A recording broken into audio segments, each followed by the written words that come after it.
confirmed it has no record of complaints from Zimbabwe's Human Rights Commission regarding Zimbabweans being denied healthcare in South Africa. It clarified that last year's visit from the Commission was a benchmarking exercise focused on practices, not an audit of South African services. Meanwhile, Zimbabwe's Human Rights Commission has expressed concern over reports of clinics refusing treatment based on nationality or documentation. Now, joining us to discuss this further is Jessie Majome, the chairperson of the Zimbabwe Human Rights Commission. Jessie, good afternoon, and thank you for joining us on Africa Update. Good afternoon, Lulu, and thank you for having me. Now, this, looking at South Africa's Public Protector's Office confirming that they have no record of complaints from the Zimbabwe Human Rights Commission regarding Zimbabweans being denied healthcare in South Africa. Please clarify this for us. Were there complaints that were brought forward by your commission to South Africa's Public Protector's Office? No, there were none. I'm actually surprised that there is that issue. I'm actually wondering where that is coming from. There were no reports made by the Zimbabwe Human Rights Commission to the South African Public Protector's Office. Right, and has the Commission received complaints from Zimbabwean citizens regarding being barred from South African clinics and public hospitals? This is now on both sides. Whether you've received any reports, and do you know whether South Africa's Public Protector has received reports as well? I'm not aware if the South African Public Protector has received reports, and the Zimbabwe Human Rights Commission as well has not received reports. I'm actually surprised at where this is coming from because the Zimbabwe Human Rights Commission is not aware of any of those. Now, talk to us about what is unfolding in South African government hospitals and clinics that we have been seeing, whether visually on our television screens, and also what people being turned away by different parties or groupings. Talk to us about that and what the sentiment is from your side. Okay, because I think this. Thank you for this opportunity because it allows like a clarification of what is being reported in the media. The very fact of the matter is that the Zimbabwe Human Rights Commission went on a program of benchmarking visits. Firstly, to the South African Public Protector's Office, and which we are very grateful because Advocate Koleka Kaleka very graciously, welcomed us. And then we went off to the Administrative Justice Commission of Kenya. And then we ended up at the Inspectorate of Government in Uganda for us, the Zimbabwe Human Rights Commission, to benchmark and see how the various other fellow African institutions conduct their mandates as well as overcome issues and to because we're promoting our public's protector mandate. And so what happened is that during the visit to South Africa, which was for benchmarking, indeed, as Advocate Koleka Kaleka says, it was a benchmarking visit. So I'm actually wondering where it is that, because I noticed that there's been a debate, which is understandable, maybe. But the issue is that it was a benchmarking visit. However, during the visit, there was a conversation pertaining to this issue that had started way back then.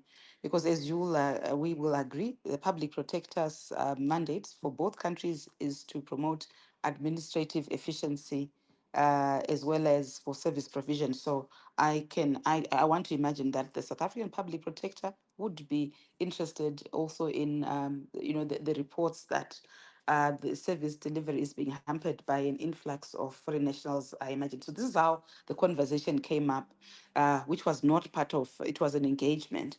And we agreed, and my concern as the chairperson of the Zimbabwe Human Rights Commission is that as well, it is also of concern that if Zimbabwean nationals are also seek services abroad, but then encounter such treatment that affronts their dignity, but that for our respective sides, the issues of promoting the dignities and the services of this dignity of peoples in our countries and the services that they receive is of mutual interest, and there is beneficial interest in us engaging. So what we did is that we talked about, we agreed that we need to engage at a future date in order to see how we can how we can explore solutions to these particular issues. And so it is, yeah, yeah, absolutely, there is no record because that wasn't what the visit was about, but we did have a conversation. And what I have said to the media is that it is because of what is coming out in the media, it is now time to actually engage in that conversation, because what can be said is we had talks about that, if I can use that term. And so, because of what is happening that you explained, because this issue has escalated and it's all over the media, that foreign nationals, not only Zimbabwean ones, but also from other parts of Africa, experiencing that in South Africa, it is clearly cause for concern, and it behoves all of us to have an interest in seeing how this can be resolved. And I need to also mention that the Zimbabwe as the chairperson of the Zimbabwe Human Rights Commission, I chair the SADC Alliance of National Human Rights Institutions. And I do so in order, and then I also, so it is in this capacity that I am also concerned about, in addition to be the chairperson of the Zimbabwe Human Rights Commission, but again, also in the international arena, I sit on the Global Alliance of National Human Rights Institutions Bureau, the governing bureau for the global one, as a representative for Southern Africa. And the Global Alliance of National Human Rights Institutions' role is to promote the strengthen the independence of national human rights institutions and to promote human rights. So those issues are therefore of interest, not only for Zimbabwe, but for Southern Africa, but also for the Global Alliance of National Human Rights Institutions, because Zimbabwe Human Rights Institution is a dual mandate institution. So there is, because I am actually, as I indicated previously, I am going to actually engage and contact the South African Public Protector, Yeah. Advocate Koleka Tsaleka, so that we can then take up the conversation, because we have a mutual understanding to the effect that we have to talk about it. So Find there has solutions. so that has not, let me emphasize, that has not been done. It is to be done, and All the right. time to do it has escalated because of the increasing reports. Because I think it's important that we promote understanding and not because the issue is inflammatory to start with anyway. Yes, Jessie, because of time, in 10 seconds, you've emphasized that Zimbabwe needs to improve its healthcare system. And what specific steps is your commission taking to hold the Zimbabwean government accountable to strengthen the healthcare infrastructure in that country? The Zimbabwe Human Rights Commission's has one of its functions the monitoring of the situation. So we continuously do that. We investigate.